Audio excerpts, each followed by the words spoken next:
On l'acclame parce qu'il est glorieux. Alléluia. Le Seigneur Jésus-Christ. Merci, Roi de gloire. Merci Jésus. Merci le Seigneur de gloire. Merci l'agneau de Dieu. Merci pour ce temps favorable que tu nous accordes, ô Père. Comme il est écrit dans les prophètes, qu'au temps du soir, nous serons tous enseignés de Dieu. Et que l'onction de Dieu nous enseignera toutes choses au Père. Il est temps que je diminue, que tu croisses. Et qu'au travers de moi, Seigneur, tu communiques ta pensée sacrée à ton peuple que nous sommes. Tout ce qui n'est pas de toi, nous le déclarons nul et sans effet au nom de Jésus-Christ. Sois notre Dieu à jamais. Parce que tu es Dieu, tu es le roi. Prends ce moment, Père de grâce. Et que l'action de l'Esprit soit au milieu de nous. Au nom de Jésus-Christ. Merci, Père de grâce. À toi l'honneur, la gloire, la magnificence. Au nom de Christ Jésus, nous avons ainsi prié. Amen. Amen. Nous acclamons le Seigneur. On acclame le Seigneur. Il est bon, il est merveilleux, le Seigneur Jésus-Christ. Celui qui nous a donné l'opportunité, celui qui nous a donné ce temps favorable pour que nous venions dans sa présence. Il est Dieu. Amen. Nous pouvons nous asseoir.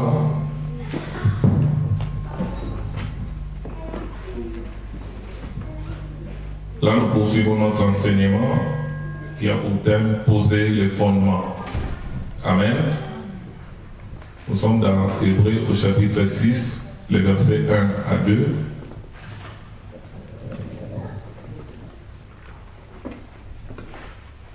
Hébreux chapitre 6.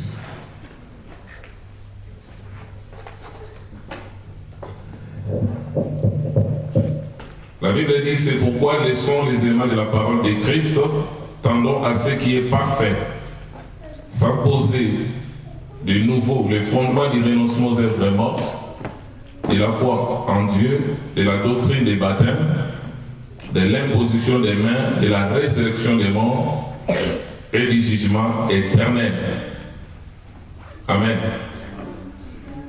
Là, nous sommes au 5e point concernant la résurrection des morts.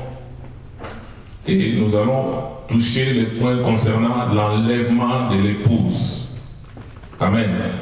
Alors sans plus tarder, nous allons exploiter les textes de 1 Corinthiens au chapitre 15. À partir du premier verset jusqu'au verset 58. 1 Corinthiens chapitre 15. À partir du premier verset jusqu'au verset 58. Et ce chapitre est divisé par 5 points que nous allons développer. Les premiers points concernent les faits marquant la résurrection de Christ. Et le deuxième point, ça parle de l'importance de la résurrection de Christ. En d'autres termes, les bénédictions, les bénéfices de la résurrection de Christ. Et le troisième point, ça parle sur l'ordre de résurrection.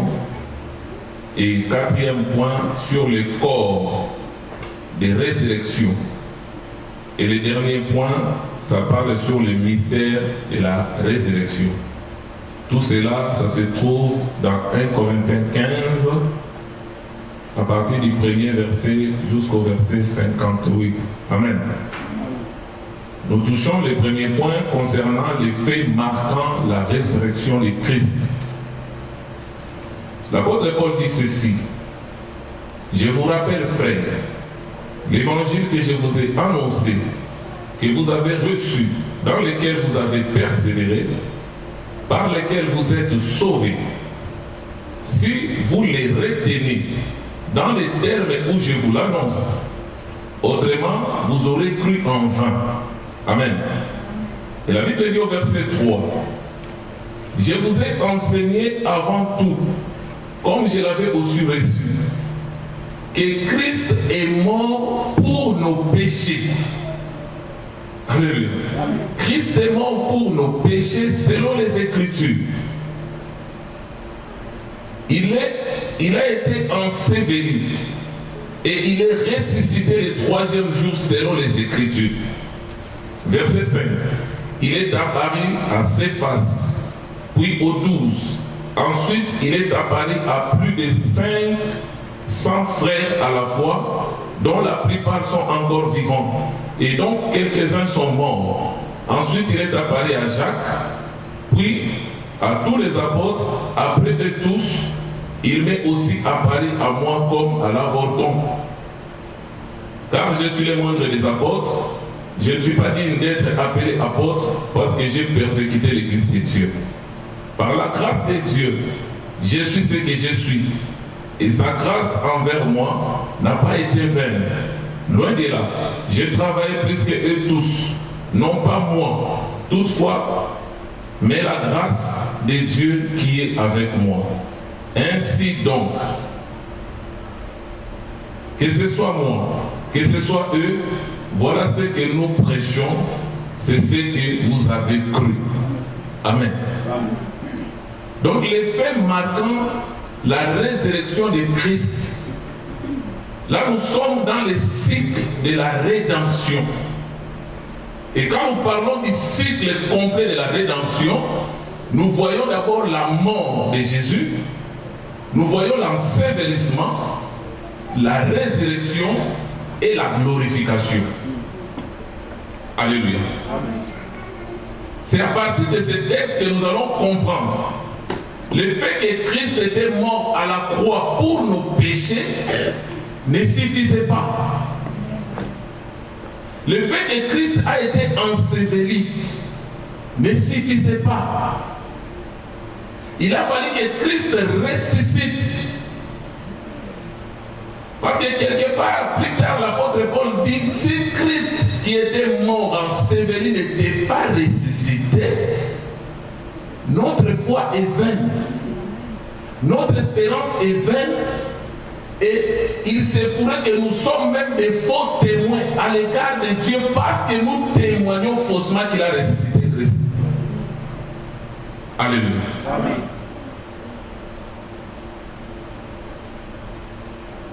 Par là, nous voyons l'importance de la résurrection.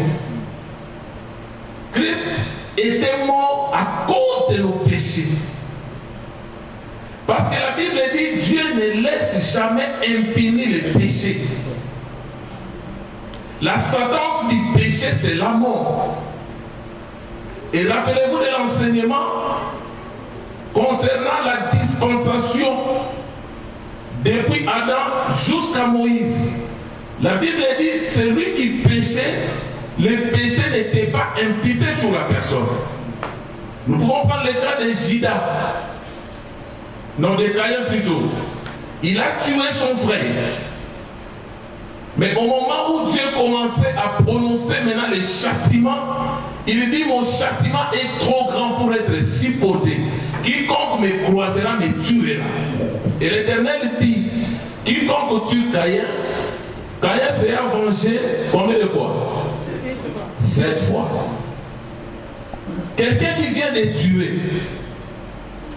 Mais Dieu prend sa défense parce qu'à l'époque, les péchés commis par l'homme n'étaient pas imputés sur la personne. La Bible dit, depuis Adam jusqu'à Moïse, les péchés étaient dans le monde, mais les péchés n'étaient pas imputés sur la personne. Là, nous sommes dans Romains 5 à partir du verset 12. Mais maintenant, de Moïse à Christ, Dieu a donné la loi. Maintenant, celui qui commet le péché est imputé sur la personne. C'est-à-dire la personne devient responsable de son péché. Et il mérite le châtiment de Dieu. Est-ce que quelqu'un me suit? Amen. Et pendant tous ces temps, Dieu est le même. Dieu n'a pas changé. Parce que la vraie nature de Dieu, c'est un Dieu d'amour. Il est amour, il est miséricorde, il est compatissant. Amen. Mais maintenant, l'image qu'on a donnée de Dieu, c'est un Dieu colérique, un Dieu qui est sans pitié, un Dieu qui détruit. Or, ce n'est pas ça. Raison pour laquelle il a fallu que Jésus vienne pour restaurer l'image ternie de Dieu. Est-ce que quelqu'un me suit?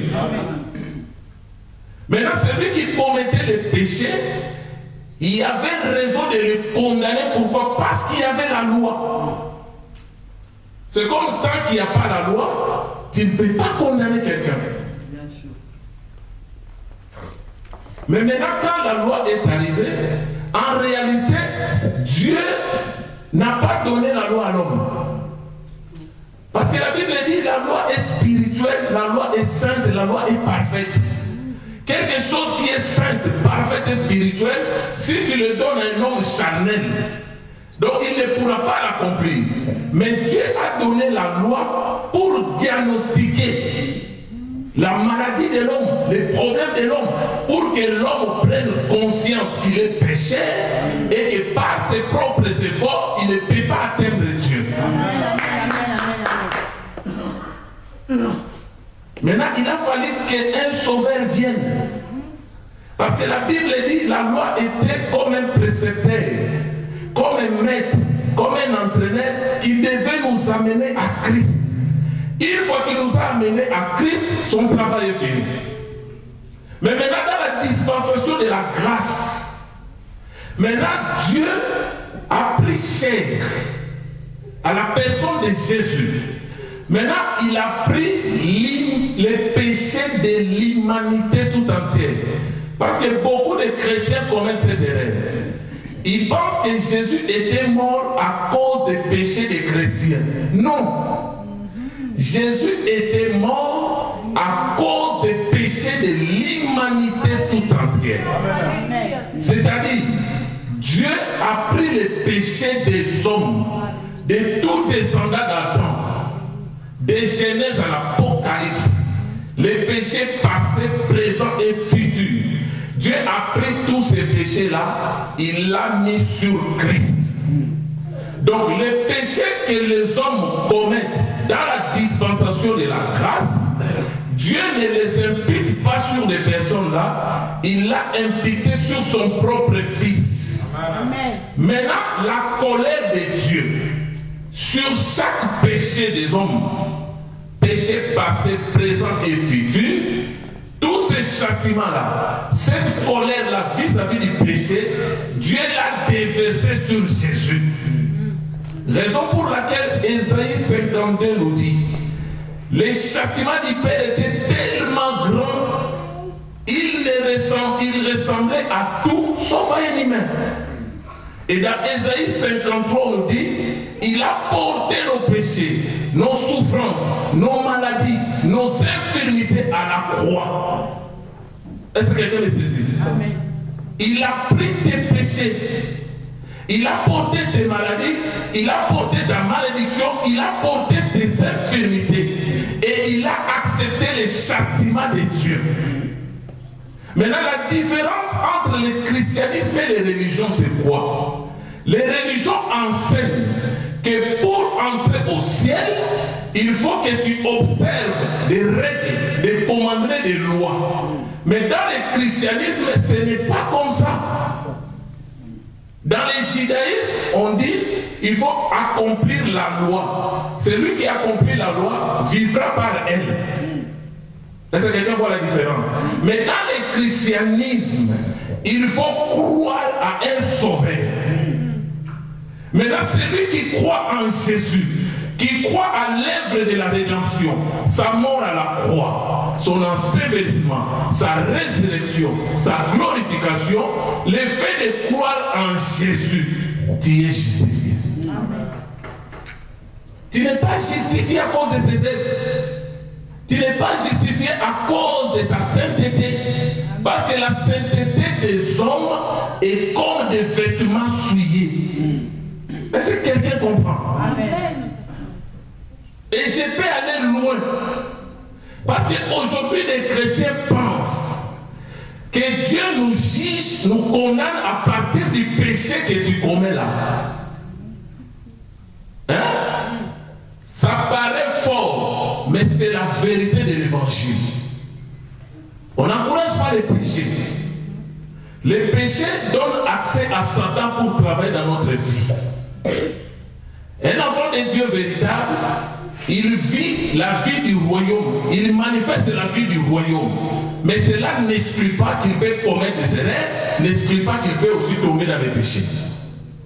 Mais aujourd'hui, maintenant, le diable, il a compris que les chrétiens n'ont pas la connaissance sur la notion de la grâce.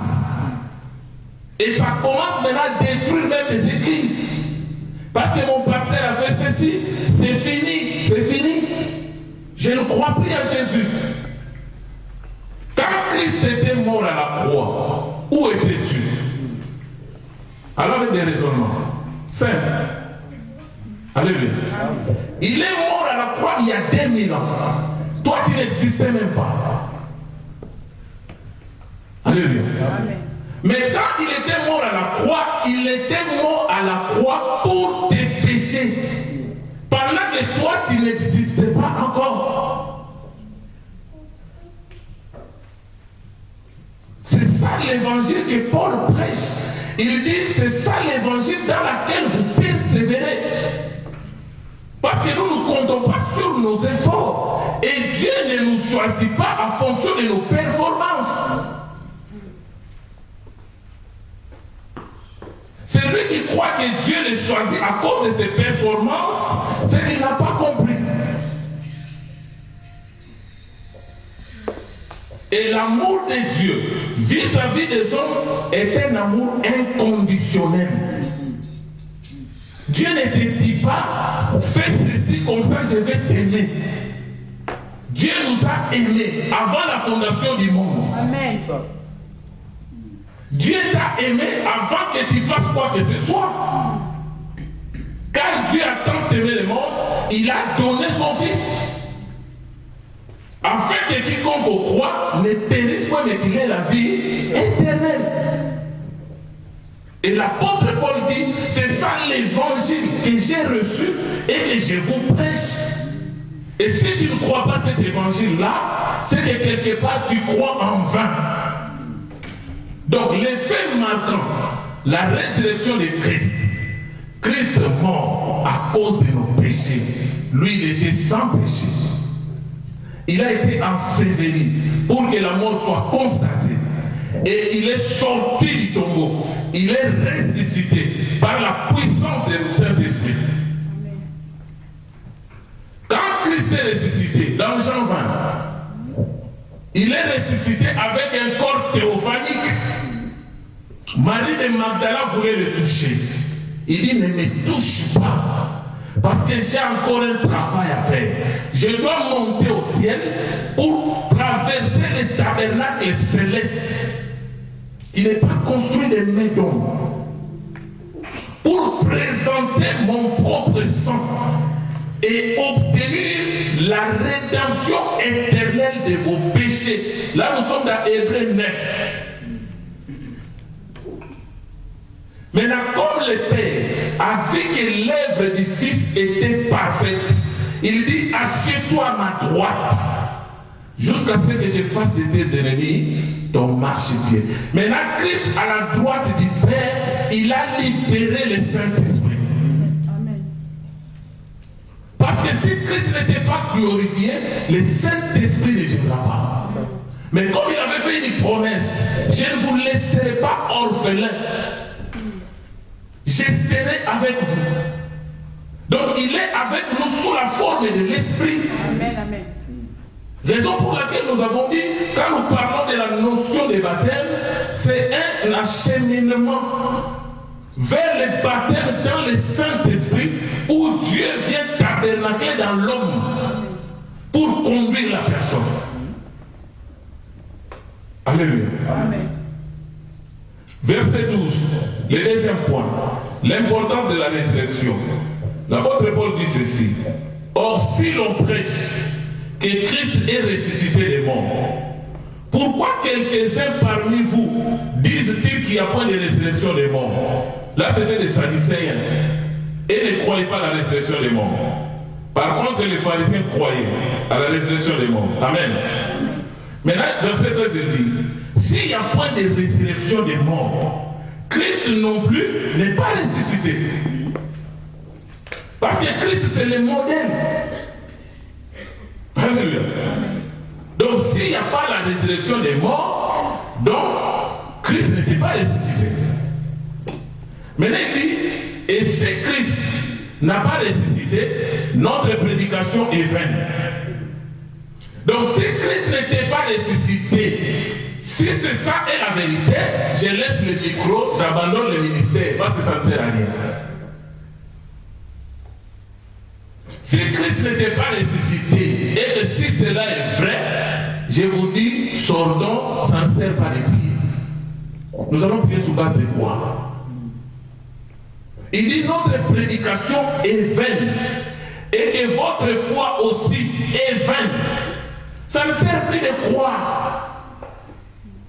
Tu vas croire pour que cette foi t'amène où? Tu dois croire pour que cette foi te donne quoi? Alléluia. Est-ce que vous comprenez l'importance de la résurrection de Jésus? Verset 15, il dit, S'ils trouvent même que nous sommes des faux témoins à l'égard de Dieu, puisque nous avons témoigné contre Dieu qu'il a ressuscité Christ. Amen. Tandis qu'il ne l'aurait pas ressuscité si les morts ne ressuscitent point. Verset 16. Car si les morts ne ressuscitent point, Christ non plus n'est pas ressuscité. Et si Christ n'est pas ressuscité, votre foi est vaine et vous êtes encore dans vos péchés. Alléluia. Donc si Christ n'était pas ressuscité, les péchés demeurent en nous. Nous sommes dans nos péchés et nous allons mourir. Mais le fait que Christ est ressuscité d'entre les morts, automatiquement, nous nous sommes pris dans nos péchés. Parce qu'il a porté nos péchés. Et la Bible dit que c'est à cause de nos péchés qu'il est mort à la croix. Amen. Est-ce que quelqu'un saisit? Amen. Quand nous retournons dans les tabernacles, l'homme péché, celui qui était péché, quand il venait, il entrait dans les tabernacles, il laissait sa famille dans les camps. Il amenait un agneau. Alléluia. L'agneau qu'il amenait typifiait Christ. Mais maintenant, les sacrificateurs, les yeux du sacrificateur, c'était les yeux de Dieu. Les sacrificateurs devraient examiner l'animal qu'il amenait. Les yeux du sacrificateur ne pouvaient pas regarder l'homme au péché. Parce que si Dieu nous regarde, il va nous tuer. Est-ce que quelqu'un comprend? Amen. Si Dieu nous regarde avec les yeux de sa sainteté, aucun homme, aucun descendant d'Adam ne peut s'approcher de Dieu. Mais les yeux de Dieu étaient fixés sur l'animal. Maintenant, la personne devant le sacrificateur, il devrait reconnaître que l'animal est innocent. C'est moi qui suis péché. Maintenant, quand il imposait ses mains sur l'animal, il commençait maintenant à confesser ses péchés. En ce moment-là, il y a eu transfert. Christ donne sa justice et il prend tes péchés, il devient péché. C'est là où maintenant les sacrificateurs prenaient l'animal, ils le mettaient sur l'autel qui est l'image de la croix. Mais quand la personne sortait, pour les hommes, il est encore volé. Pour les hommes, il est encore pécheur, mais pour Dieu, il n'est plus pécheur parce qu'il a accepté Christ. Amen. Et que Christ a porté ses péchés à la croix. Alléluia. Amen. Alléluia. Amen. Si Christ n'était pas ressuscité, vous êtes encore dans vos péchés. Et par conséquent, aussi ceux qui sont morts en Christ sont perdus. Alléluia. Si Christ n'était pas ressuscité, les morts en Christ sont perdus. Donc c'est pour dire, n'attends pas l'enlèvement. 1 Thessaloniciens 4, le verset 16. N'attends pas ça. Si Christ n'était pas ressuscité. Alléluia. Alléluia. Amen. Verset 19. Il dit, c'est dans cette vie seulement que nous espérons en Christ, nous sommes les plus malheureux de tous les hommes. Alléluia. Amen. Voilà l'importance de la résurrection. Si Christ n'était pas ressuscité, ceux qui sont morts en Christ sont perdus. C'est une déclaration forte. Et il continue de dire, si Christ n'était pas ressuscité et que nous espérons dans cette vie, donc nous sommes les plus malheureux de tous les hommes. Alléluia. C'est là quelque part il dit, si tel est le cas, mangeons, buvons, parce que demain nous mourrons. Donc ça ne sert pas. Mais nous savons que Jésus est bel et bien ressuscité des morts. Et par sa résurrection, nous avons les bénéfices de la résurrection de Christ. Amen. Parce que le bénéfice de la résurrection de Christ nous a donné la nouvelle naissance. Aucun homme, aucun descendant d'Adam ne pourrait retourner en Éden ou retourner à Dieu sans la nouvelle naissance. Ça ne peut pas se faire. Alors dans Jean, au chapitre 3,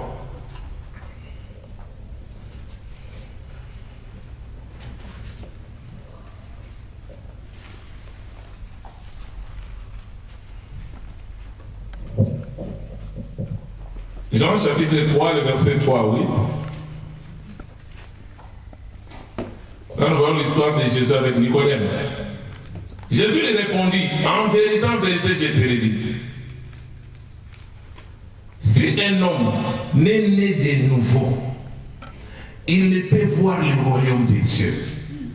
Nicodème lui dit, comment un homme peut-il naître quand il est vieux? Peut-il encore entrer dans le sein de sa mère et naître?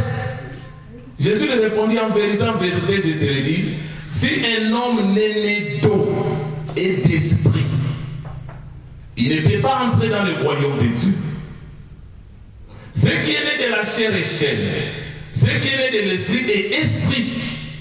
Et ne t'étonne pas que je t'ai dit qu'il faut que vous naissiez de nouveau. Le vent souffle où il veut. Tu entends le bruit, mais tu ne sais pas d'où il vient ni où il va. Il en est ainsi de tout homme qui est né de l'esprit. Alléluia. Alléluia. Amen. Nicodème, docteur de la loi, prédicateur de l'évangile dans la synagogue, mais ne connaît pas la notion de la nouvelle naissance. Or, si nous allons dans Ézéchiel 36, Dieu est en train de parler de la nouvelle naissance. Allons dans Ézéchiel 36.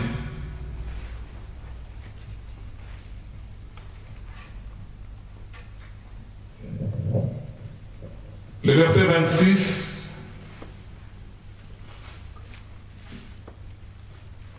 jusqu'au verset 30.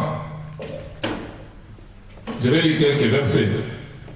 Alléluia. Pour comprendre c'est quoi la nouvelle naissance. Là, c'est Jésus qui parle. Je commence au verset 24. Il dit, je vous retirerai d'entre les nations. Donc le fait que Christ vous retire, vous devenez un peuple qui lui appartient. Amen. Amen. Il dit, je vous rassemblerai de tous les pays et je vous ramènerai dans votre pays. Je répandrai sur vous une eau pure.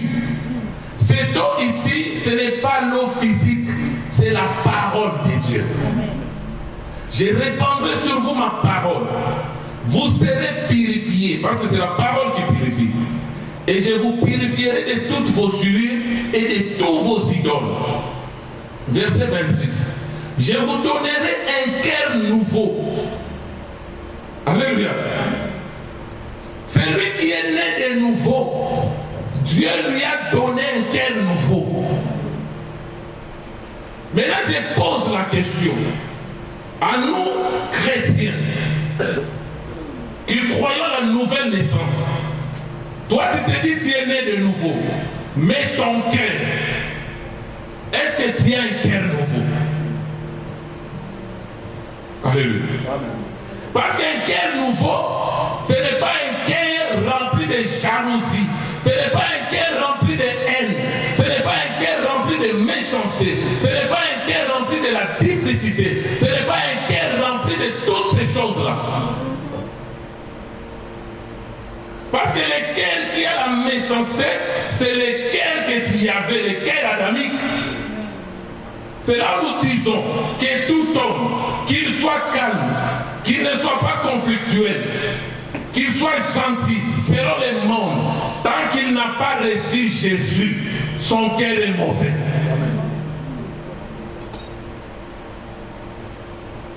La Bible dit, le cœur de l'homme est tortué par-dessus tout. Le cœur de l'homme est méchant. qui peut reconnaître seul Dieu. Amen. Parce que si Dieu t'ouvre les yeux spirituels pour voir le cœur de ton frère, de ta sœur qui est à tes côtés, tu peux fuir.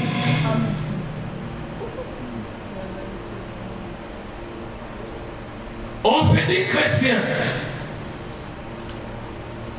mais les cœurs mauvais, les cœurs méchants qui méditent le mal nuit et jour, qui n'aime pas son prochain,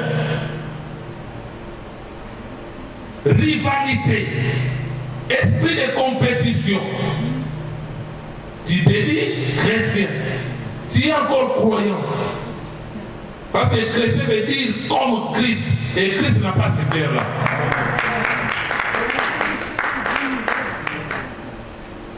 Maintenant, avec les cœurs-là, tu vas espérer l'enlèvement. Pour aller où? Pour aller faire quoi au ciel? Ton semblable, tu n'arrives pas à l'aimer. Et au ciel, tu vas aimer qui là-bas?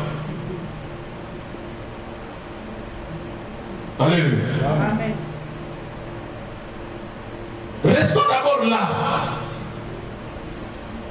La Bible dit, je vous donnerai un cœur nouveau. Quand Dieu donne un cœur nouveau, ça dit il enlève les cœurs méchants adamiques que tout homme a dans sa première naissance.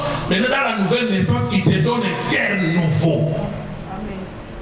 Et c'est dans ce cœur-là, il dit quoi? Je mettrai mon esprit en vous, l'esprit de Dieu, tabernacle dans les cœurs nouveaux, pas dans les cœurs adamiques.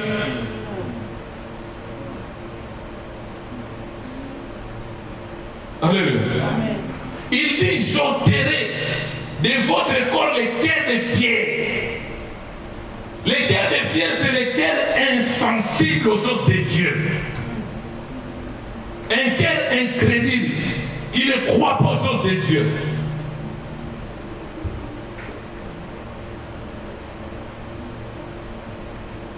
Pour venir à l'église, on doit te forcer. Aujourd'hui, on commence à faire des pasteurs, je ne sais pas comment. Ça dit qu'il faut que les pasteurs appellent le week-end. Il appelle les fidèles le week-end pour dire on ne sait pas les dimanches, on ne sait pas les dimanches. C'est quoi ça? Moi, je n'appelle pas pour motiver les gens à venir. Si tu es un élu de Dieu, tu as le cœur de chair, le cœur sensible aux choses de Dieu. C'est-à-dire on ne doit pas te forcer. Alléluia. On ne doit pas te forcer. Il y a ceux qui viennent pour marquer la présence, pour faire plaisir au pasteur. Tu ne viens pas pour moi. Tu viens pour Jésus. Tu viens préparer ton rendez-vous avec Christ. Tu ne viens pas pour moi. Si je ne viens pas, le pasteur va m'appeler, il va dire pourquoi tu n'es pas venu. Tu ne viens pas pour moi, je ne te sauverai pas. Moi aussi je cherche ce que Christ me sauve.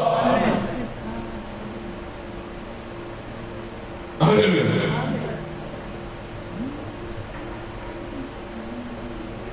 Verset 26 dit, je mettrai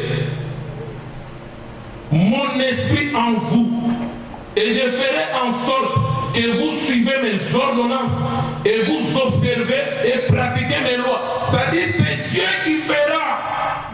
Ce n'est pas l'effort de l'homme. Amen, amen, amen, amen. Si tu forces, tu seras fatigué. C'est ça. Je me rappelle bien à l'époque, on prenait Galates 6.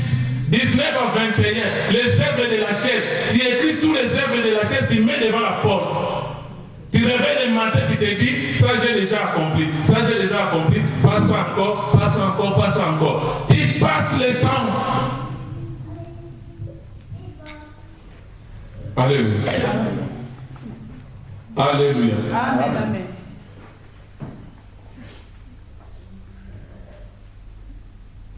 La Bible dit, dans Hébreux 10, avant dans Hébreux 10,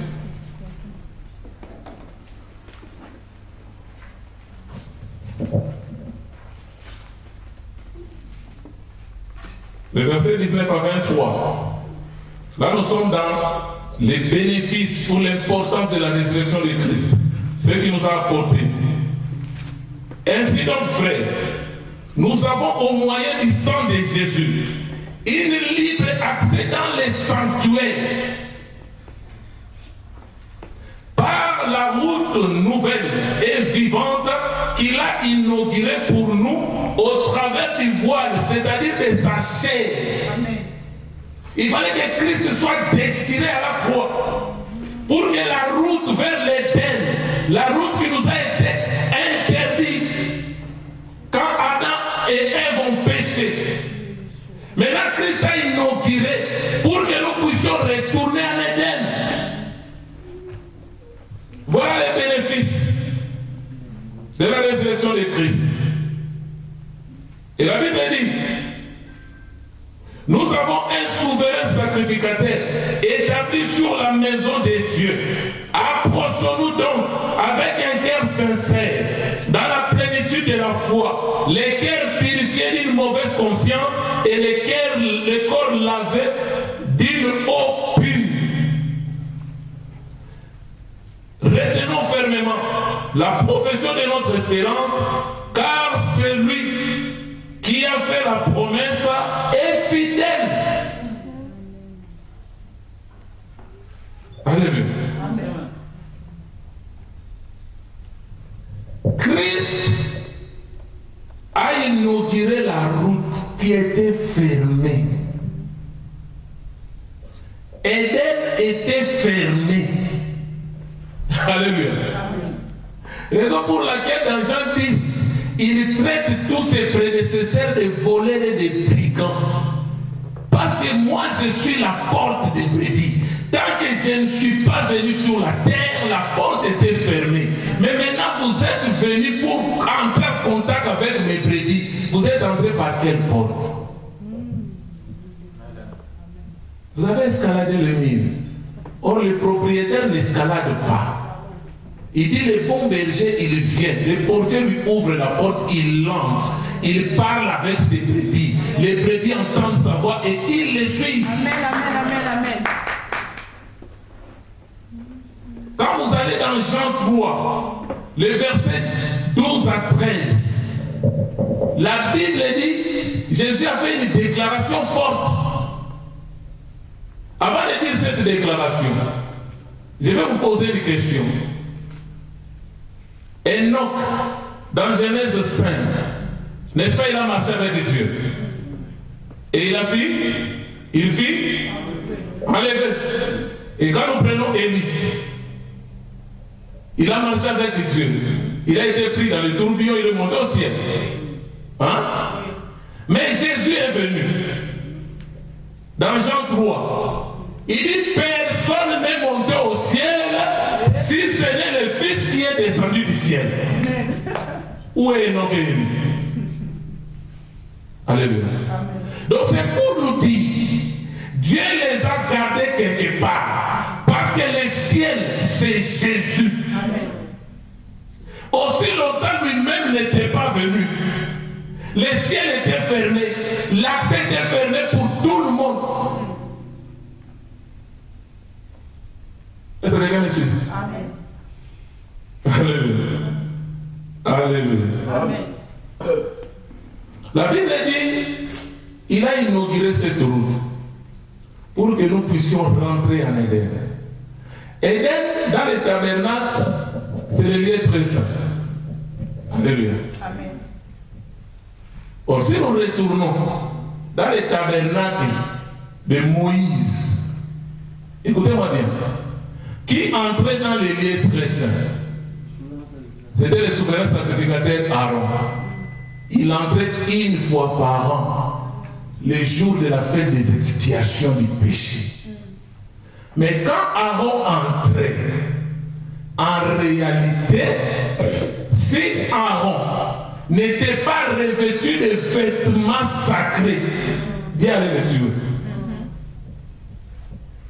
Et Dieu a dit à Moïse dans Exode, tu feras des vêtements sacrés à Aaron et à ses fils pour marquer leur dignité et que ces vêtements leur servent de parure extérieure. C'est-à-dire quand Aaron entrait dans les lieux très saints, Dieu ne voyait pas Aaron parce que Aaron prenait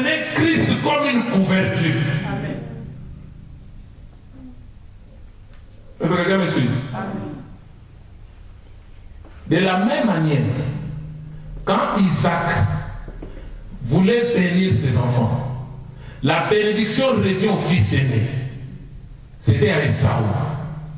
Mais pour que nous, qui avons l'image de Jacob, nous puissions bénéficier de la bénédiction du Père, il fallait que le Père soit avec nous. C'est ça. Parce que si Dieu ouvre les yeux, Jacob n'aura pas la bénédiction. Amen, amen. La Bible dit que les yeux d'Isaac étaient apaisantis. Mais maintenant Dieu,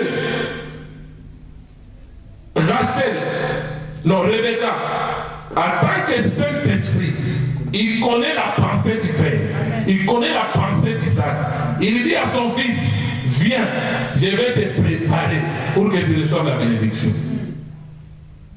Maintenant, Jacob devait porter la peau animale, l'image de la peau de l'agneau. Quand l'homme a péché dans le jardin, Genèse 3, 21, pour couvrir la nudité de l'homme et faire l'expiation temporaire du péché, Dieu a tué un agneau. Il a revêtu l'homme de sa nudité. Alléluia. De la même manière, Rebecca a dit, tu porteras la peau d'animal et tu mettras aussi les vêtements de ton frère. Or, les vêtements d'Isaac, ce sont les œuvres registres des saints. Et quand il parlait, Isaac a dit, ça c'est la voix des hommes. Ce n'est pas la voix du fils aîné. Ce n'est pas la voix de Jésus. Ça c'est la voix des hommes. Donc tu ne mérites rien. Mais pour que je te donne, comme je ne vois pas, approche. Il a touché. Il a senti la peau de l'agneau. Après il dit, viens, je vais t'embrasser. C'était pour sentir l'odeur du vêtement. Et la Bible dit au moment où il a embrassé le fils, il lui dit, tu as l'odeur de la rosée du ciel, l'odeur du fils. Donc sans ces vêtements, personne ne peut s'approcher de Dieu. Amen. Alléluia. Alléluia. Amen. C'est ça le bénéfice. Le troisième point, c'est sur l'ordre de résurrection. Il y a plusieurs étapes de résurrection. Amen. Nous avons vu la première résurrection. On peut appeler ça première résurrection. Dans Matthieu 27. Au moment où Christ est mort, il est ressuscité. La Bible dit dans Matthieu 27, à partir du verset 50 jusqu'à 53, je crois. La Bible dit, quand Christ est mort, il y a eu tremblement de terre, les sépulcres s'ouvrirent. Et plusieurs corps de saints ne pouvaient pas sortir. Parce qu'il fallait que Christ ressuscite premièrement pour qu'il soit le premier-né des morts et le premier-né des ressuscités. Et quand il est sorti avec les saints. Alléluia. Parce que 1 Thessaloniciens 4, verset 16, ça parle de la résurrection de ceux qui sont morts en Christ, pas en Dieu. Comprenez la différence? Parce que la résurrection de 1 Thessaloniciens, c'est la résurrection de l'épouse. Ça ne concerne pas les anciens ou les saints de l'ancienne alliance. Les saints de l'ancienne alliance, ils sont sortis avec Christ dans Matthieu 27. Est-ce que vous voyez la différence? Amen. Amen. Mais maintenant, la première résurrection. Là, nous sommes dans 1 Thessaloniciens. Prenons 1 Thessaloniciens.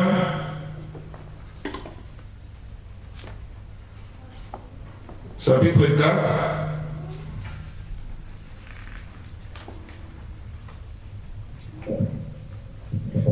Je commence au verset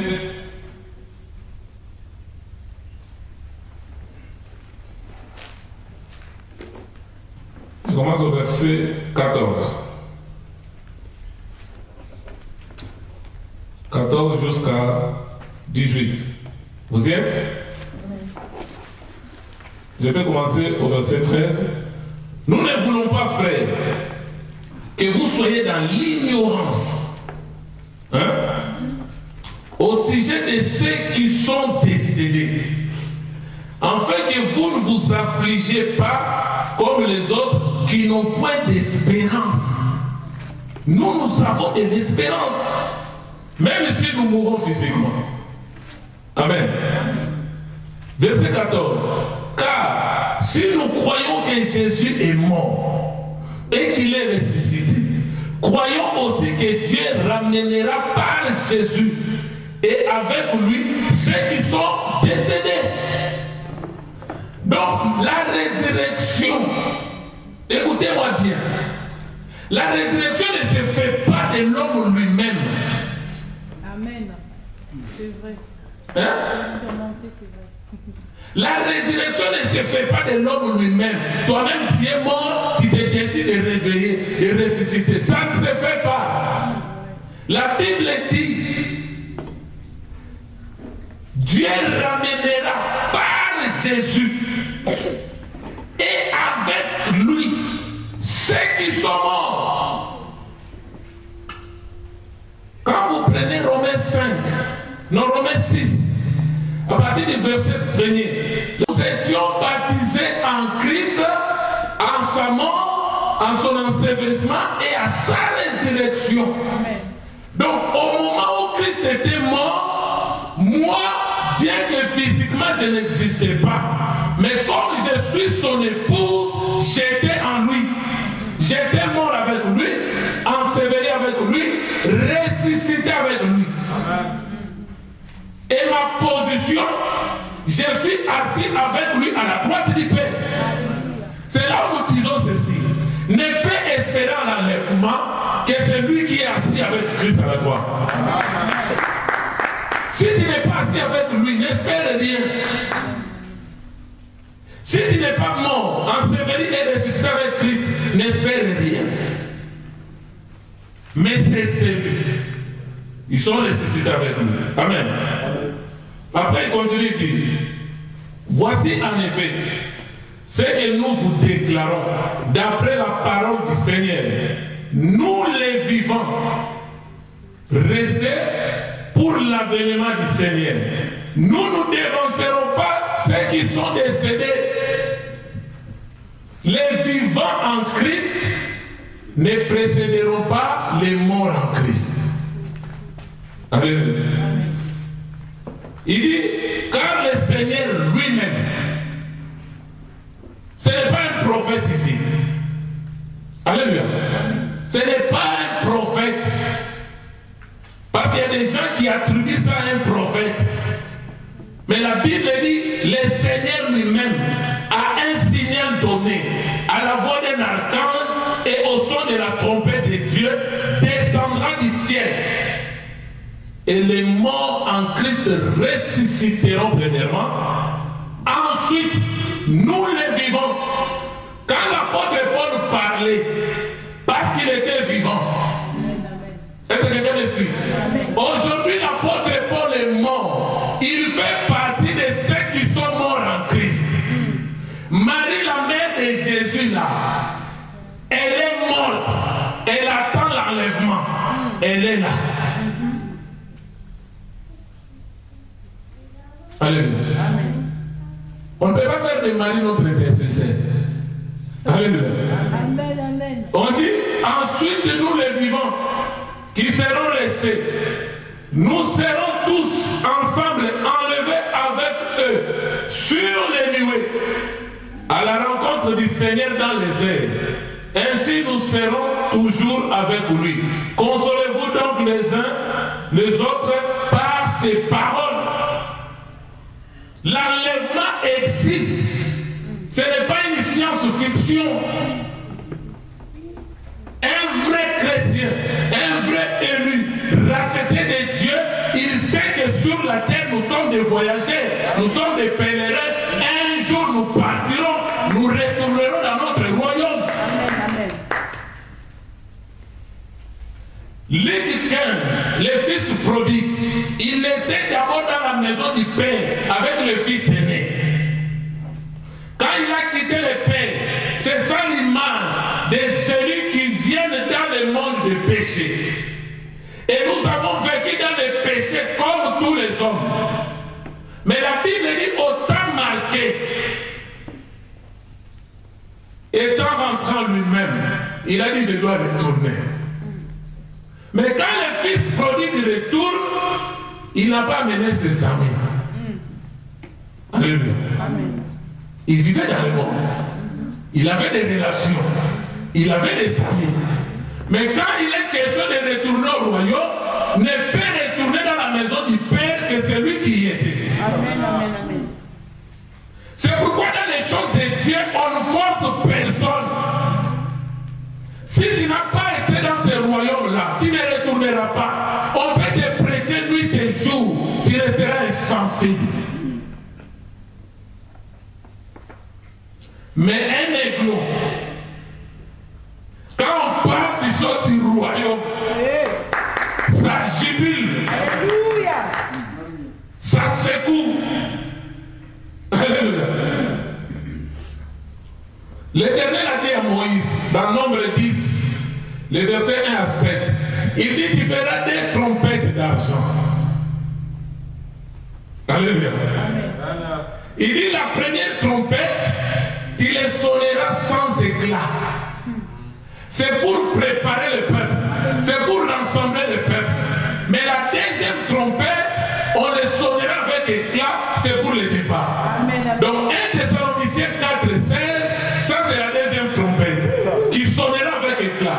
Mais la première trompette, c'est ce que je suis en train d'annoncer maintenant. C'est ça l'enseignement qui prépare l'épouse pour l'enlèvement. C'est ça l'enseignement qui réunit les saints pour le départ. Un jour, Christ parlait de ces choses. Maintenant, les disciples lui ont posé la question. Il dit, mais Seigneur, quand tu parles de la parole, tu parles du temps de la fin, la parole sera rare. Maintenant, ils ont dit, mais où serait le corps? Alléluia. Il dit, mais où serait le corps? Parce que les aiglons, les aigles, ils vont se retrouver là où il y a la parole. Alors dans Matthieu 24.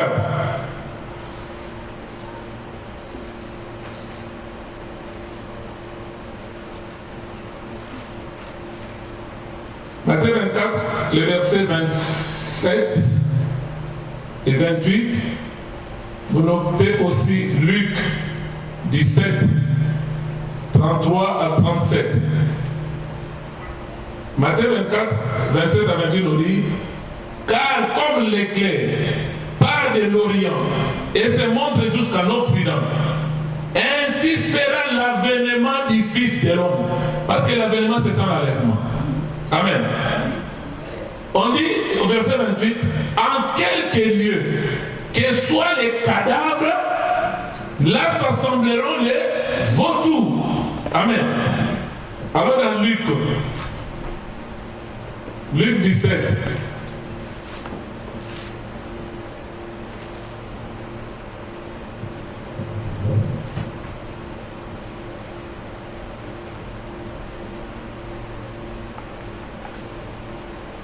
Verset 34 à 37, Luc 17. Je vous l'ai dit, en cette nuit-là, des hommes, la nuit de l'enlèvement, amen, des hommes. Quand on parle de des hommes ici, ce n'est pas moi et les frères Piché. On est en train de s'adresser à moi. Parce que l'homme est un être double. Il y a l'homme intérieur et l'homme extérieur. Alléluia. Et la Bible dit, de ces deux hommes, amen, ils seront dans le même lit. Ça dit, quand je dors, je suis double. Il y a l'homme extérieur et il y a l'homme intérieur. Maintenant la Bible dit, l'une sera prise et l'autre laissée. La chair et le sang n'hériteront point du royaume de Dieu. C'est l'homme intérieur. C'est pourquoi la nouvelle naissance ne concerne pas le corps physique, La nouvelle naissance, c'est l'homme intérieur qui vient de naître. La Bible dit, dans 2 Corinthiens 5, 17, ceux qui sont en Christ sont devenus de nouvelles créatures. Amen. Il dit des femmes qui moudront ensemble. C'est-à-dire le fait qu'une femme travaille dans les champs de Dieu, c'est deux qui travaillent. Le corps physique, l'homme extérieur et l'homme intérieur. Et la Bible dit l'une sera prise et l'autre laissée. Deux hommes qui seront dans un champ, l'un sera pris, l'autre laissé. Maintenant les disciples, au verset 37, il dit quoi? Les disciples lui disent, mais quand il dit ça, Seigneur, où serait-ce le Seigneur? Pendant ce moment, le Seigneur, tu seras où? Il répondit, où seraient les corps? Là s'assembleront les vautours. Alléluia. Dans les temps où nous sommes, la vraie parole de Dieu se fait rare. Nous avons trop de charlatans maintenant derrière la chaîne qui prêchent pour leur ventre, qui prêchent pour leur propre gloire, qui prêchent pour le succès. Alléluia.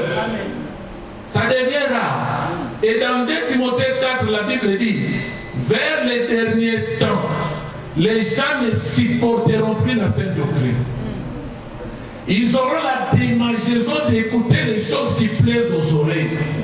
Et ils se feront une foule de doctrines selon leur volonté, leur plaisir. C'est-à-dire, dans les églises, ça devient comme les disques demandés. C'est les fidèles maintenant qui disent au pasteur, nous voulons que tu nous prêches ça.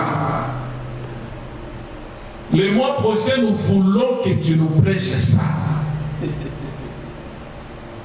Or, la Bible dit, heureux, Matthieu 24, 45, les serviteurs fidèles et prudents qui donnent la nourriture au temps convenable. Si tu es conduit par l'esprit, tu donneras la nourriture au temps convenable. Tu ne seras pas manipulé par le peuple. Amen, amen. Les brebis qui manipulent les bergers. Parce qu'une brebis, il a beaucoup d'argent, il te donne le berger, il commence maintenant à te commander. C'est que tu n'es pas de Dieu. C'est là où l'apôtre Paul dit, si j'ai plaisé aux hommes, je ne suis plus serviteur de Dieu. Amen. Je suis là pour plaire à Dieu plutôt qu'aux hommes. Un vrai serviteur est là pour plaire à Dieu plutôt qu'aux hommes. Amen. Alléluia. C'est ça. Dans Job 39, le verset 30 à 32, la Bible dit l'aigle, il place son nid dans le sommet de la montagne, il prend la poix, il épice la poix et ses aiglons, ses petits poivres le sang. C'est ça la viande, la nourriture fraîche, la vraie parole qui donne la vie. Alléluia. Nous sommes au temps où l'épouse doit se préparer. Et ce n'est pas moi qui prépare l'épouse. Parce que moi-même, je fais partie de l'épouse. Je ne suis qu'un simple instrument par lequel Christ passe pour nous arroser tous.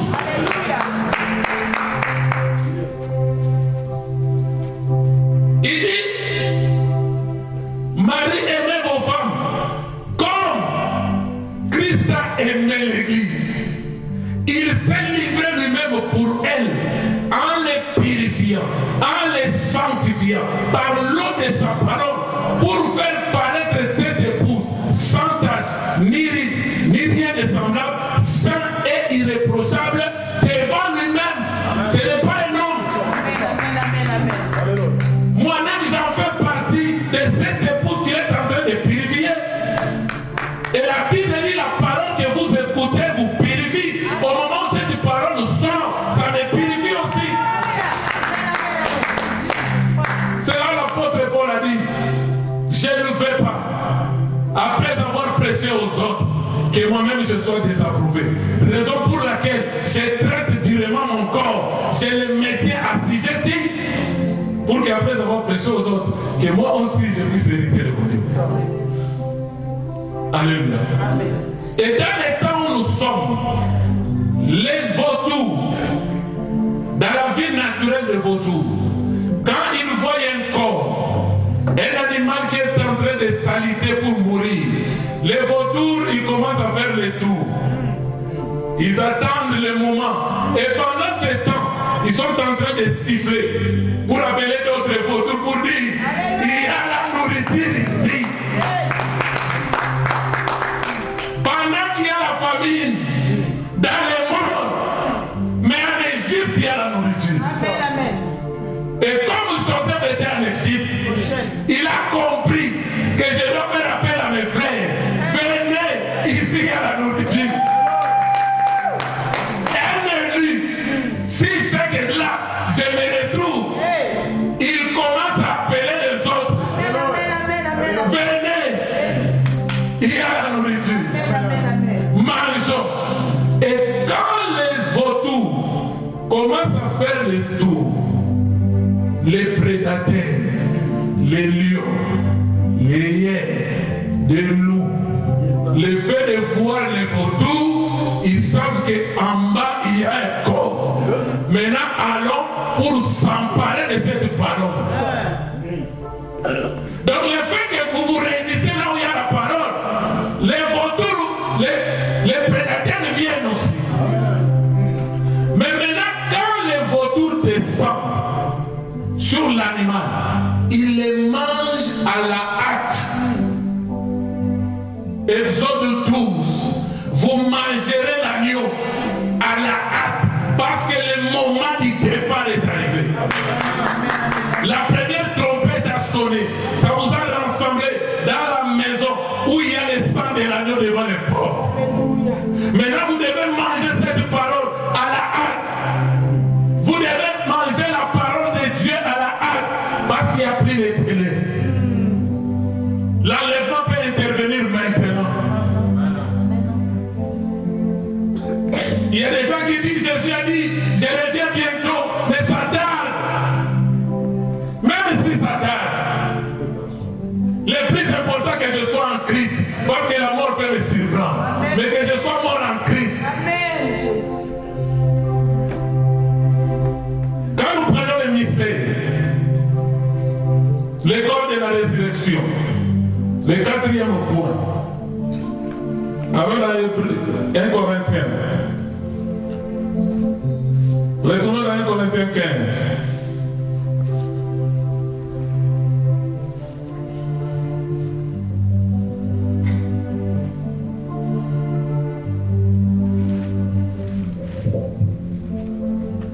Je vais aller directement au verset 35.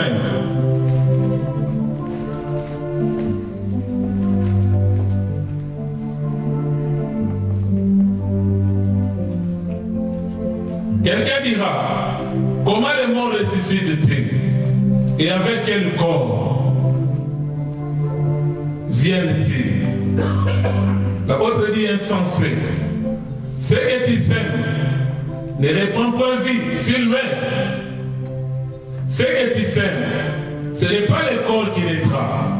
C'est un simple grain de blé, peut-être, ou d'une autre sémence.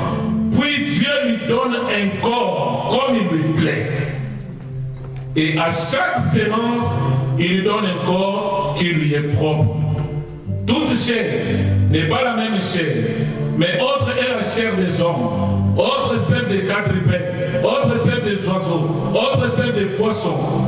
Il y a aussi des corps célestes et des corps terrestres. Mais autre est l'éclat du corps céleste, autre celui du corps terrestre. Autre est l'éclat du soleil, autre l'éclat de la lune, autre l'éclat des étoiles. Même une étoile diffère à l'éclat d'une autre étoile. Ainsi en est-il de la résurrection des morts. Le corps est semé corruptible, il ressuscite incorruptible. Il est semé méprisable, il ressuscite glorieux. Il est semé infirme, il ressuscite plein de force. Il est semé corps naturel, il ressuscite corps spirituel.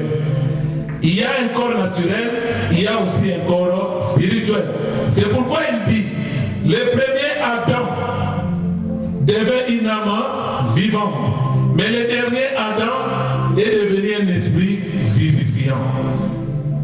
Alléluia.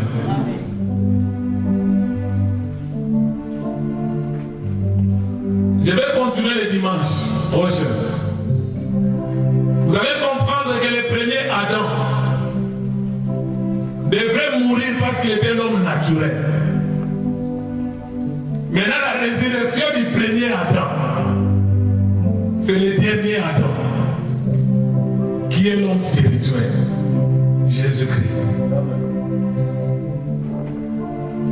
Je vais terminer par cet exemple pour aujourd'hui. On va continuer le dimanche prochain. Alors dans Matthieu 17, nous allons voir l'exemple de la transfiguration de Jésus. La Bible dit le 6e jour. 6 jours après, Jésus prit avec lui Pierre, Jean et Jacques, son frère. Il les conduisit à l'écart sur une autre montagne. Il fit transfigurer devant eux. Alléluia. Il a fait tomber sa nature d'homme. Il a revêtu sa nature de gloire. Son visage resplendit comme le soleil. C'est ça l'image. Avec quel corps nous allons ressusciter avec? La Bible dit, puisque nous avons porté l'image des terrestres, nous porterons aussi l'image des célestes. Amen. Ces vêtements deviennent blancs comme la lumière. Voici Élie et Moïse leur apparurent et s'entretenaient avec lui. Alléluia. Or, quand nous prenons Moïse, Moïse était mort physiquement et Dieu l'avait enterré. Et Élie n'a pas connu la mort physique. Il est monté au ciel. Mais nous voyons dans la transfiguration, quand Christ maintenant a manifesté maintenant sa divinité, avec un corps théophanique, le corps céleste, la Bible dit Élie et Moïse se sont apparus. Moïse représente tous les chrétiens qui sont morts en Christ. Ils reviendront à la vie avec un corps de gloire. Et Élie représente les vivants en Christ qui ne passeront pas par la mort physique, mais en un instant, ils seront transformés et ils iront à la rencontre du Seigneur. Amen, amen, amen. C'est pourquoi des fois dans des deuils, devant un mort, on te dit de prêcher, des fois nous prêchons par faiblesse de langage, que la mort, c'est le chemin de tout le monde. Nous tous nous allons mourir. Mais les vivants dans le Seigneur, si l'enlèvement intervient maintenant, je n'ai pas connu la mort physique, mais en un instant, en un clin d'œil, je serai transformé et j'irai à la rencontre du Seigneur. Amen. Je n'irai pas avec ce corps. Alléluia. Amen. Quelqu'un peut être infirme physiquement, mais lors de la résurrection, au ciel, il n'aura pas cette infirmité. Parce que la Bible dit le corps est sémé, méprisable, infirme, mais il ressuscite glorieux. Amen. C'est pourquoi l'homme, ce n'est pas cette enveloppe. 2 Corinthiens 5 nous dit, aussi longtemps nous vivons dans ce corps, nous gémissons, nous soupirons et nous désirons aller rejoindre notre domicile céleste qui est Christ. C'est pour nous dire, Jésus nous attend. La terre, c'est le lien du pèlerinage, c'est le lien du voyage. Mais notre finalité, c'est au ciel. Et le cœur est toujours au ciel que celui qui est au ciel. Que l'Éternel nous bénisse. On acclame le Seigneur. c'est le seul nom qui guérit. Oui, le nom de Jésus-Christ, c'est le nom qui donne la vie. Oh, le nom de Jésus-Christ, c'est le seul nom qui guérit. Le nom annoncé par les prophètes, révélé par les saintes écritures.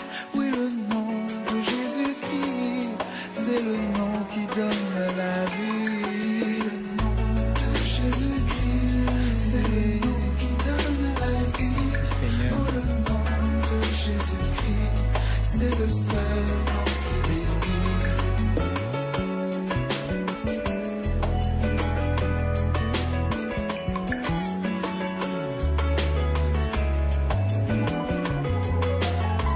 Il n'y a point de salut en aucun autre nom, si ce n'est le nom de Jésus.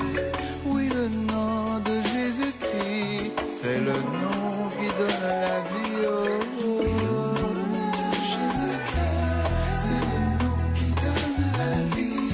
Oh, le nom de Jésus-Christ, c'est le seul nom qui bénit. Oui, le nom de Jésus-Christ, c'est le nom qui donne la vie. Oh, le nom de Jésus-Christ, c'est le seul nom qui bénit. Oh, Jésus-Christ, c'est le nom qui donne la vie.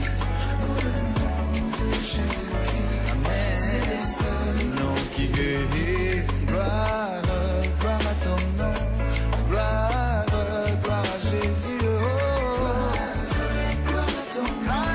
Alléluia, gloire à ton nom. Que ton règne vienne sur la terre comme aux cieux. Gloire à ton nom, Jésus. Gloire à ton nom. Gloire à ton nom. Si seulement ton ciel était au Congo, je viendrais contempler ta grandeur. Gloire à ton nom. Gloire à ton nom. De chuchoter